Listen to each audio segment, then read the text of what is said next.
Mon mari était en voyage d'affaires quand ma fille s'est agrippée à moi en pleurant. Maman, s'il te plaît, divorce, je ne peux plus attendre. Je pensais que c'était une crise jusqu'à ce que j'entende la suite. Je suis resté figé. Avec des doigts tremblants, j'ai appelé la police. Et quand elle est arrivée, elle m'a montré un visage que je ne m'attendais pas à voir. Avant de commencer l'histoire, n'oubliez pas de laisser un like et de vous abonner à la chaîne pour voir plus d'histoires comme celle-ci. Dans un quartier résidentiel de Columbus, dans l'Ohio, où les soirs d'automne tombaient vite, Rachel Martin se tenait dans sa cuisine et préparait le dîner. Elle travaillait comme bibliothécaire à la bibliothèque municipale depuis 15 ans. Dehors, par la fenêtre, elle pouvait entendre les voix des enfants du voisinage qui profitaient de leur dernier moment de jeu de la journée. Maman, à l'école aujourd'hui. Emma, sa fille de 8 ans, avait terminé ses devoirs et entra en courant dans la cuisine, ses cheveux blonds attachés en une queue de cheval. Aux yeux de Rachel, Emma était son plus beau trésor. Ses grands yeux bleus, si semblables à ceux de sa mère, pétillaient alors qu'elle commençait à raconter les événements de sa journée. Madame Johnson a fait l'éloge de mon exposé sur un livre, et devine quoi, je vais le lire lors de la présentation de la semaine prochaine. Rachel sourit en caressant doucement la tête de sa fille. C'est merveilleux, Emma. J'ai hâte de voir ça. Comme son mari, Michael, voyageait fréquemment en tant que représentant pharmaceutique, les soirs de semaine se passaient toujours ainsi, juste la mère et la fille, ensemble. Michael semblait plus passionné par son travail qu'au début de leur mariage, et il n'était pas rare qu'il soit absent plus de la moitié du mois. « Papa rentre quand ?» demanda Emma. « Mercredi prochain. » Cette fois, il fait une tournée à Chicago et à Détroit, donc c'est un voyage plus long que d'habitude. Rachel s'interrompit, ressentant un léger vertige. Dernièrement, ces symptômes survenaient fréquemment, nausées matinales, fatigue l'après-midi et vertige le soir. Elle se disait que c'était probablement une combinaison du stress au travail et du fardeau de s'occuper seule de sa fille. « Maman, ça va ?» Emma la regarda avec inquiétude. « Oui, ça va. Juste un peu fatiguée, » répondit vivement Rachel, ne voulant pas inquiéter sa fille. Tout en continuant à préparer le dîner, Rachel pensa au récent changement de son mari. Michael voyageait plus qu'avant, et même lorsqu'il était à la maison, il ne lâchait jamais son téléphone portable. Il expliquait que son travail était devenu plus intense, mais parfois, elle l'entendait parler longuement au téléphone avec quelqu'un au milieu de la nuit. « Emma, pourrais-tu mettre la table ?»« Oui, maman. » Emma commença docilement à disposer les fourchettes et les couteaux. Cependant, Rachel avait récemment remarqué des changements subtils dans le comportement de sa fille. Emma, qui se réjouissait habituellement sincèrement du retour de son père, semblait s'assombrir dès que Michael devenait un sujet de conversation. Rachel pensait que ce n'était probablement que les caprices d'une enfant de 8 ans, mais son intuition de mère lui disait que quelque chose n'allait pas. Après le dîner, Rachel s'assit sur le canapé avec sa fille pour leur moment de lecture. Emma, blottie en sécurité sur les genoux de sa mère, écoutait son conte de fées préféré. Ce moment calme et paisible était le plus précieux de la journée de Rachel. « Maman, ce serait bien si on restait juste toutes les deux pour toujours, non ?» Le murmure soudain d'Emma surprit un peu Rachel. « Pourquoi demandes-tu une chose pareille ?»« Oh, pour rien. » Emma secoua légèrement la tête. « C'est juste que j'aime le plus être avec toi. » Rachel serra sa fille contre elle. Même les soirs où son mari n'était pas là, cette petite famille existait bel et bien, et cette vie quotidienne ordinaire et paisible était ce qui comptait le plus pour elle. Le lundi suivant, Rachel travaillait à la bibliothèque mais ne parvenait pas à se concentrer. Elle devait prendre des pauses fréquentes à cause de maux de tête sévères et de nausées qui persistaient depuis le week-end. Sa collègue Betty s'approcha avec inquiétude. « Rachel, tu as l'air mal en point. Ne penses-tu pas que tu devrais rentrer plus tôt ?» Betty était la collègue de Rachel depuis ses débuts à la bibliothèque et prenait soin d'elle comme une grande sœur. « Je vais bien, Betty, juste un peu fatiguée », se força à sourire Rachel, mais elle dut s'appuyer contre l'étagère pour se soutenir. « Ce n'est pas une fatigue ordinaire. Tu dois voir un médecin. » La voix de Betty trahissait une réelle inquiétude. Cet après-midi-là, Rachel quitta le travail plus tôt et alla chercher Emma à l'école. Elle ressentit de légers vertiges en conduisant et dut prendre de profondes inspirations plusieurs fois au feu rouge. Quand Emma monta dans la voiture, au lieu de commencer à raconter sa journée avec son sourire éclatant habituel, sa fille était anormalement silencieuse. « Emma, comment s'est passée l'école aujourd'hui ?»« Ça a été », répondit brièvement Emma en regardant par la fenêtre. Une fois rentrée, Rachel commença à préparer le dîner. Cependant, Le simple fait de se tenir dans la cuisine la rendait essoufflée et elle dut s'asseoir plusieurs fois. Emma observait sa mère avec inquiétude tout en faisant ses devoirs. « Maman, pourquoi on ne commanderait pas une pizza aujourd'hui ?» suggéra Emma. « Non, la nourriture faite maison est meilleure pour toi. » Rachel se força à se lever et sortit des ingrédients du réfrigérateur. À l'heure du dîner, le comportement d'Emma devint encore plus étrange.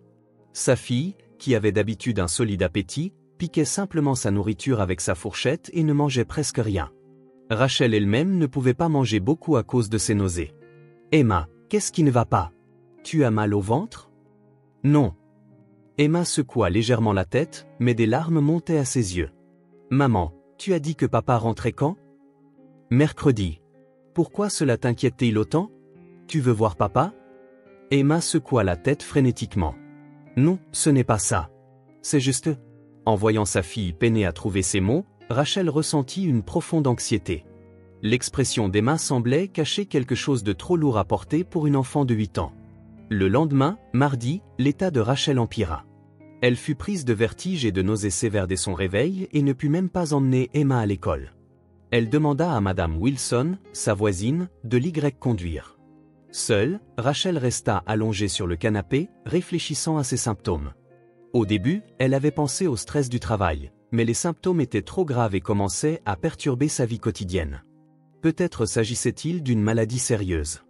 L'après-midi, quand Emma rentra de l'école, Rachel s'efforça désespérément de sourire pour ne pas inquiéter sa fille. « Maman, ça va mieux aujourd'hui ?» Emma toucha le front de sa mère avec sa petite main. « Je me sens un peu mieux. J'irai voir un médecin demain, alors ne t'inquiète pas. » Cette nuit-là, Rachel entendit Emma marmonner quelque chose dans sa chambre. En s'approchant de la porte et en écoutant attentivement, elle entendit sa fille prier à voix basse. « Mon Dieu, s'il te plaît, protège ma maman. Ne laisse pas papa. » La voix se coupa. Rachel sentit son cœur battre la chamade. Qu'est-ce que sa fille de 8 ans était sur le point de prier concernant son père? Mercredi matin, Rachel se rendit à l'hôpital local. Après avoir effectué des analyses détaillées, le docteur Harris pencha la tête. « En regardant vos résultats sanguins, je ne vois aucune anomalie particulière. Cependant, il y a des signes d'anémie légère et de déshydratation. Avez-vous mangé correctement ces derniers temps? Je n'ai pas eu beaucoup d'appétit. J'ai des nausées en continu. Cela pourrait être causé par le stress ou le surmenage. Surveillons la situation pendant un certain temps, et si vos symptômes ne s'améliorent pas, veuillez revenir. Assurez-vous également de bien vous hydrater et de vous reposer autant que possible. » Toujours insatisfaite du diagnostic du médecin, Rachel rentra chez elle. Le résultat non concluant ne fit qu'augmenter son anxiété. Ce soir-là, Michael rentra de son voyage d'affaires. Quand Rachel entendit la porte d'entrée s'ouvrir, elle ne manqua pas l'attention momentanée sur le visage d'Emma. « Je suis rentrée. » La voix joyeuse de Michael résonna. « Bon retour, Michael. » Rachel alla accueillir son mari à l'entrée, malgré son malaise. Michael fronça les sourcils en voyant le visage de sa femme. « Rachel, tu as l'air pâle. Tout va bien? Je ne me sens pas bien ces derniers temps. J'ai vu un médecin aujourd'hui, mais il a dit qu'il n'y avait rien de particulier. Je vois. Tu es probablement fatigué par ton travail chargé. Tu te sentiras sûrement mieux si tu te reposes un peu. » Michael posa sa main sur l'épaule de sa femme, mais il y avait quelque chose de troublant dans son sourire. Emma était assise comme si elle se cachait derrière le canapé, évitant le regard de son père. Même lorsque Michael parla à sa fille, les réponses d'Emma furent brèves et vagues. Au dîner, Michael raconta joyeusement son voyage d'affaires. Cependant, Rachel ressentait des nausées chaque fois qu'elle portait de la nourriture à sa bouche et ne pouvait presque rien avaler. Emma, elle aussi, continuait d'éviter son repas, tout en feignant d'écouter les histoires de son père, regardait de temps en temps sa mère avec inquiétude. « Je ne veux pas être avec papa. » Après que son mari se fut dirigé vers son bureau, Emma murmura soudainement ces mots d'une petite voix. « Quoi ?» demanda Rachel. « Rien. » Emma secoua frénétiquement la tête et monta en courant dans sa chambre. Cette nuit-là, Rachel ne put trouver le sommeil. Sa santé qui se dégradait, le comportement étrange de sa fille et un sentiment inexplicable d'anxiété, tout se superposait et pesait lourdement sur son cœur. En écoutant la respiration de son mari endormi à côté d'elle, Rachel ne pouvait se défaire du sentiment qu'elle passait à côté de quelque chose d'important. Jeudi soir, Michael partit pour un autre voyage d'affaires. Cette fois, il devait se rendre en Oklahoma et au Texas pour un voyage d'une semaine. En voyant son mari partir avec sa valise, Rachel éprouva des sentiments mitigés. Il y avait le fardeau de s'occuper seule de sa fille pendant l'absence de son mari, mais en voyant le comportement récent d'Emma, elle sentait que sa fille était peut-être plus à l'aise quand son père n'était pas là. « Fais bon voyage », lui lança Rachel depuis le seuil. « Ne te surmène pas alors que tu ne te sens pas bien. S'il te plaît, prends soin d'Emma aussi », dit Michael en embrassant sa femme avant de se diriger vers sa voiture. Emma observa depuis la fenêtre du deuxième étage jusqu'à ce que la voiture de son père disparaisse. Mais dès que la voiture tourna au coin de la rue, elle afficha clairement une expression de soulagement. Rachel ne manqua pas cette expression. À l'heure du dîner, le changement d'Emma devint encore plus prononcé. À la table du dîner, sans son père, sa fille se mit à manger normalement pour la première fois depuis un moment. Cependant, l'état de Rachel restait précaire, et elle fut prise de fortes nausées après seulement quelques bouchées. « Maman, tu te sens encore malade ?» demanda Emma avec inquiétude. « Ça va, je suis sûre que je me sentirai mieux bientôt. » Rachel sourit pour ne pas inquiéter sa fille, mais en réalité, les symptômes semblaient s'aggraver de jour en jour. Ce soir-là, Rachel regardait la télévision dans le salon avec Emma, comme d'habitude. Sa fille se blottit contre elle, appréciant son programme préféré. Cependant, pendant une pause publicitaire, Emma se tourna soudainement et regarda sa mère avec une expression sérieuse. « Maman, on ne pourrait pas vivre ailleurs, juste toutes les deux ?» Rachel regarda sa fille, surprise. « Pourquoi dis-tu une chose pareille, Emma ? C'est ta maison. » Mais, Emma hésita, puis prit la main de sa mère dans la sienne. « Maman n'est-elle pas toujours malade parce qu'on vit dans cette maison ?» Ces mots étaient trop lourds pour sortir de la bouche d'une enfant de 8 ans. Rachel serra la main de sa fille en retour et demanda doucement. « Emma, y a-t-il quelque chose qui t'inquiète ? Peux-tu le dire à ta maman ?» Emma resta silencieuse un long moment, mais finit par hocher légèrement la tête. « Maman, tu te sens mieux quand papa n'est pas là, n'est-ce pas ?» L'observation était si juste que Rachel elle-même en fut surprise. En effet, depuis que Michael était parti en voyage d'affaires, ses maux de tête s'étaient quelque peu atténués. Cependant, elle avait pensé que ce n'était qu'une coïncidence. C'est juste le hasard. Papa travaille très dur pour nous. Mais la voix d'Emma se mit à trembler. Est-ce que papa travaille vraiment pour nous ? Vendredi soir, Rachel essaya de se coucher tôt. Bien que son état se soit quelque peu amélioré, elle se sentait toujours fatiguée. Emma avait également terminé ses devoirs dans sa chambre et se préparait à dormir plus tôt que d'habitude. Cependant, vers 2 heures du matin, Rachel fut réveillée par les pleurs de sa fille. Au début, elle pensa qu'Emma avait fait un cauchemar, mais les pleurs ne cessaient pas. Inquiète, elle se rendit dans la chambre de sa fille et la trouva tremblante et en larmes sur son lit. « Emma, qu'est-ce qui ne va pas ? Tu as fait un cauchemar ?» Rachel s'assit sur le lit de sa fille et serra le petit corps contre elle. « Maman, maman !» Emma s'accrocha à sa mère et continua de pleurer intensément. « C'est bon, maman est là. » Rachel frotta doucement le dos de sa fille tout en essayant désespérément de la réconforter. Cependant, les pleurs d'Emma ne s'arrêtaient pas, comme si toute la peur et l'anxiété qu'elle avait contenues si longtemps se déversaient. « Emma, dis à ta mère ce qui t'effraie tant. » Emma leva son visage strié de larmes et regarda sa mère. Dans ses yeux, il y avait un désespoir trop lourd pour une enfant de 8 ans. « Maman, s'il te plaît, divorce de lui tout de suite. Je ne peux plus attendre. » Rachel eut le souffle coupé. Elle n'aurait jamais imaginé que le mot « divorce » sortirait de la bouche de sa fille de 8 ans. « Emma, pourquoi dis-tu une chose pareille ? » « S'il te plaît, maman », Emma attrapa le bras de sa mère et la supplia désespérément. « Tu ne peux pas rester avec papa. Tu vas mourir. »« Mourir ? Emma, de quoi parles-tu ? » ?»« Je l'ai vu. » La voix d'Emma tremblait encore plus. « J'ai vu papa dans la cuisine. » Le cœur de Rachel se mit à battre violemment. Elle avait peur de comprendre ce que les mots de sa fille signifiaient. « Qu'as-tu vu, Emma ? Dis-le à ta mère. » Emma resta silencieuse un long moment, mais finit par parler d'une voix tremblante. « Lundi soir dernier, je me suis réveillée pour aller aux toilettes.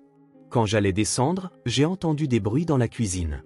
J'ai vu papa là, alors j'ai pensé lui demander de l'eau et je me suis approchée. » Rachel écoutait attentivement chaque mot de sa fille. « Puis j'ai vu papa sortir ta nourriture du réfrigérateur et saupoudrer quelque chose d'une petite bouteille dessus. Quelque chose comme de la poudre blanche. » Le sang de Rachel se glaça. Au début, j'ai cru que c'était un assaisonnement, mais le visage de papa avait l'air vraiment effrayant, alors je me suis caché et j'ai regardé. Et puis papa a tout remis dans le réfrigérateur et a emporté la petite bouteille dans son bureau. Emma, c'est le lendemain que tu es tombée vraiment malade, n'est-ce pas? Les larmes d'Emma se remirent à couler. J'ai compris.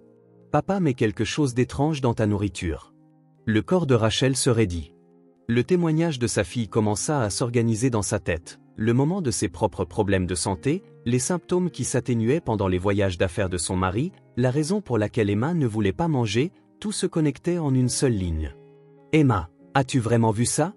En es-tu sûre? J'en suis sûre, acquiesça fermement Emma. C'est pour ça que j'avais peur de manger les mêmes choses que toi quand papa était à la maison. J'essayais de ne pas manger autant que possible. Penser que sa fille de 8 ans avait porté seule un secret aussi terrifiant donna à Rachel l'impression que sa poitrine allait éclater. Pourquoi ne me l'as-tu pas dit jusqu'à maintenant? Je pensais que tu ne me croirais pas. Et si papa le découvrait, la prochaine fois, je pourrais aussi. Emma s'étouffa avec ces mots. Rachel serra sa fille fort contre elle. Je suis désolée, Emma, de t'avoir fait porter un fardeau si lourd toute seule. Maman, s'il te plaît, appelle la police. Si ça continue, tu vas mourir. Les doigts tremblants de Rachel attrapèrent son téléphone portable. Son amour pour son mari, ses espoirs pour leur famille, tout s'effondra en un instant. Cependant, ce qui importait le plus maintenant, c'était sa propre vie, et surtout, la sécurité de sa courageuse fille. Sur les genoux de sa mère, Emma afficha enfin une expression de soulagement. Elle était enfin libérée de la peur qu'elle avait portée seule si longtemps. Tard dans la nuit, des voitures de patrouille de la police de Columbus se glissèrent silencieusement dans le quartier résidentiel calme. Emma se tenait cachée derrière sa mère, agrippant la robe de chambre de celle-ci avec ses petites mains. « Vous êtes Madame Martin? Je suis l'inspectrice Johnson. » Une policière se présenta poliment. Derrière elle se tenait un jeune officier et une équipe de la police scientifique. « Veuillez nous en dire plus sur les détails de votre signalement. Et aussi sur ce dont votre fille a été témoin. » Rachel conduisit les policiers dans le salon et s'assit sur le canapé avec Emma. Sa fille se blottit toujours contre sa mère et regardait de temps en temps les officiers avec anxiété. « Ma fille, Emma, dit qu'elle a vu mon mari mettre quelque chose dans ma nourriture, » commença Rachel d'une voix tremblante. « Cela semble coïncider avec la période de mes récents problèmes de santé. » L'inspectrice Johnson sortit son carnet et commença à noter les détails. « Quels symptômes spécifiques avez-vous ressentis? » De graves maux de tête, des nausées, des vertiges et de la fatigue. Les symptômes s'aggravent lorsque mon mari est à la maison et s'atténuent quelque peu lorsqu'il est en voyage d'affaires. Emma, peux-tu nous dire ce que tu as vu? L'inspectrice Johnson s'adressa à la fillette d'une voix douce. Emma enfouit son visage sur les genoux de sa mère, mais finit par parler d'une petite voix. Lundi soir dernier, quand je me suis levée pour aller aux toilettes, je l'ai vu. J'ai vu papa mettre de la poudre blanche sur la nourriture de maman dans la cuisine. D'où venait cette poudre blanche? D'une petite bouteille. Après avoir fini, papa a emporté cette bouteille dans son bureau. L'inspectrice Johnson échangea un regard avec son collègue. Madame Martin, où se trouve actuellement votre mari? Il est en voyage d'affaires en Oklahoma. Il est parti vendredi pour un voyage d'une semaine. Je comprends. Pouvons-nous avoir votre permission de perquisitionner la maison? Nous aimerions nous concentrer particulièrement sur la cuisine et le bureau. Rachel accepta sans hésitation. L'équipe de la police scientifique entra dans la maison et commença à chercher méticuleusement des preuves. Emma observait le travail avec intérêt depuis les genoux de sa mère. Le soulagement d'être libérée de la peur se lisait sur le visage de sa fille. 2 heures plus tard, le chef de l'équipe scientifique se précipita vers l'inspectrice Johnson. « Inspectrice, nous l'avons trouvé. » L'officier apporta un sac de preuves. À l'intérieur se trouvait une petite bouteille en verre avec quelque chose d'écrit en petites lettres sur une étiquette blanche. Nous l'avons trouvée cachée au fond d'un tiroir de bureau dans le bureau. L'inspectrice Johnson prit le sac de preuves et lut l'étiquette. Son expression devint sombre. C'est un composé d'arsenic. Une substance appelée acide arsénieux qui provoque un empoisonnement chronique lorsqu'elle est ingérée en petite quantité. Les symptômes correspondent parfaitement à ce que Madame Martin a décrit. Rachel eut le souffle coupé. La réalité que son mari avait vraiment essayé de l'empoisonner lui fut brutalement révélée. Nous avons trouvé d'autres choses aussi, s'approcha un autre officier. Nous avons détecté des traces d'arsenic dans des aliments du réfrigérateur, avec des concentrations particulièrement élevées dans les aliments qui semblent être exclusivement ceux de Madame Martin. Emma murmura doucement, « Je le savais. Ce que j'ai vu était réel. » L'inspectrice Johnson caressa doucement la tête de la fillette. « Emma, tu as été très courageuse. Tu as sauvé la vie de ta mère. » Au fur et à mesure de l'enquête, des faits encore plus graves furent révélés. Des enregistrements furent découverts sur l'ordinateur du bureau montrant que Michael avait fait des recherches sur les assurances-vie. La police d'assurance-vie de Rachel avait été récemment augmentée de 100 000 à 500 000 $. Votre mari a considérablement augmenté le montant de l'assurance il y a 6 mois. L'achat du poison a également commencé à cette époque, rapporta l'inspectrice Johnson.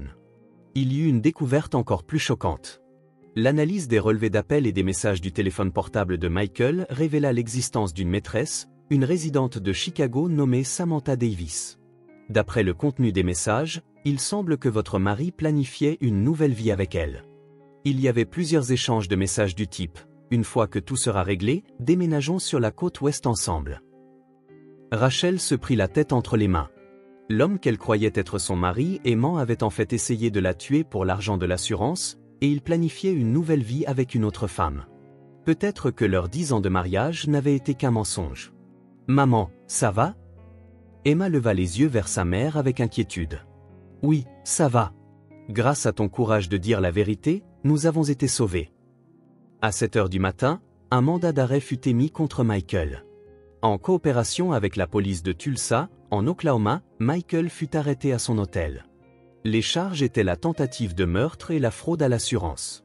Quand Rachel apprit la nouvelle par téléphone, elle fut submergée par des émotions complexes, soulagement, colère, tristesse et un sentiment de trahison, tout se mélangeait. « Madame Martin, dit doucement l'inspectrice Johnson, vous devez subir un examen médical détaillé à l'hôpital immédiatement.